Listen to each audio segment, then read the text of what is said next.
I've gotten better at that as I've gotten older. Better at forgiving people and not holding grudges and not being upset at people. And if I see someone that I had a problem with in the past, just give them a hug. You know, I don't care.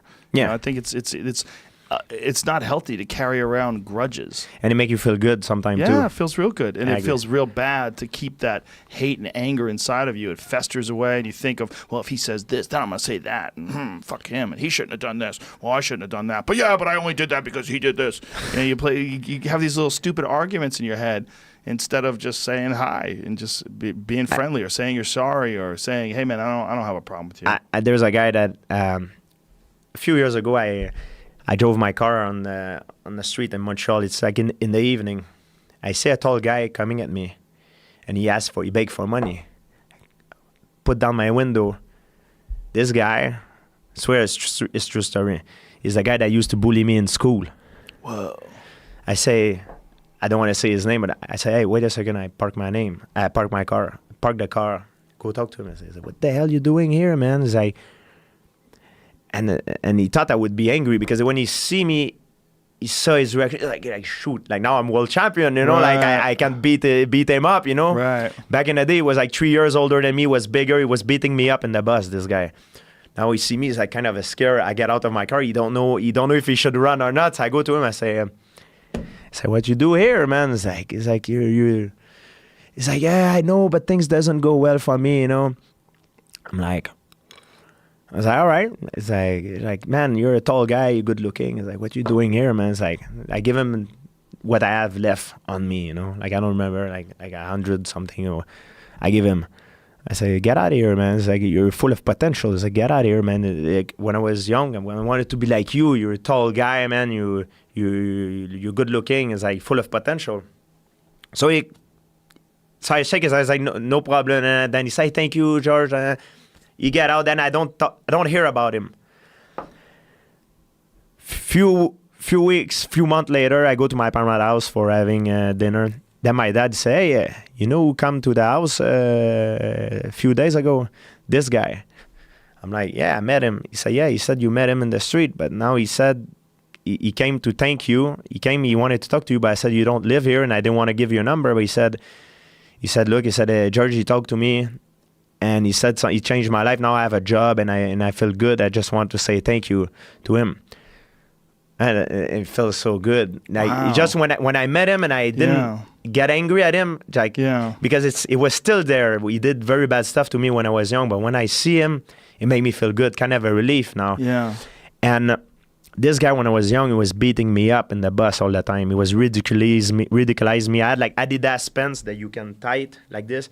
It was like taken off. So I was like an underwear in front of everybody, in front of the girl. He was beating me up all the time. And he was stronger than me. He was like 3-4 years older than me. And he was tall and strong guy. He's a hockey player back in the day. And I couldn't beat him. Even with martial art, he was always stronger than me. He hurt me a lot, like back in the day. So my dad, one time, got beat up in the bus. So I told him, because I came back with a black eye. One time in my life, I told my dad what happened. I never said anything, but I said my dad, I said, yeah, he's a guy in the bus, he beat me up. I tell him the name of the guy. So my dad, what he did, he found out I'm from countryside, so everybody knows who everybody lives. He goes to the house, talk to the dad, he say, listen, stop, can you tell your son to stop hitting my son in the bus because he need to be focused on the school? And the dad, when my dad came back, he said, hey, I want to talk to his dad, he's gonna stop. So he said his dad was like drinking and stuff, and he was beating the shit out of his son. Oh. So the way this guy learned to communicate through his dad was beating him up. He was drunk and beating him up. That's the way he was communicating with me. He was beating me up because he learned the same way from his dad to communicate. Oh. So I was just happened to be at the wrong time at the right time in his life at the perfect, I was the guy that was getting beat. So we say good and bad. He was not a bad person. To my version of life, from my perspective, he was a terrible person back then. He was terrible. I wanted to kill him. He made my school time miserable, man. I was humiliated all the time. I was getting beat up, and I was very proud person. So I used to go fight him all the time because I was proud. And at one point, I fought him so many times. He said, "Oh, this guy is completely insane." I stopped bothering him because I was never giving up, even though I was getting beat up all the time. But to my own eyes, he was a bad person. But through his eyes, it was a different story. And through his father, was a different story. Everybody was a different story. Yeah. It's just to say that when I met him, that what we talk about, like, it feels so good. Just to meet him in the street and make kind of a peace and give him money. Like, yeah, you beat me up, you didn't. But you know what? Even though you did that, I give you the money. And now it make me feel like I'm kind of a revenge. Yeah. Better than a revenge. It make me feel like, yeah, man, you see, without me, you wouldn't have nothing maybe to sleep or eat tonight. So I give it to you. I still give it to you if you do that to me. That make me feel much better than if I would like beat him up. Yeah. And don't you think that maybe that guy and him doing that to you was one of the reasons why you became a champion?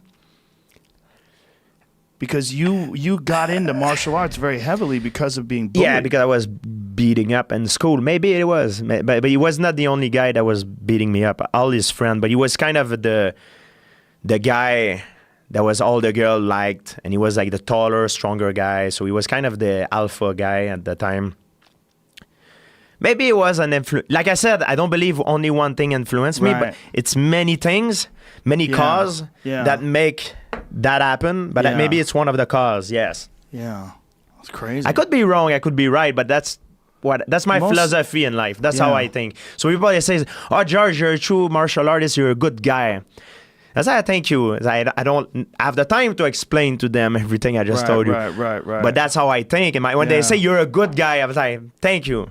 I'm not a fucking good guy.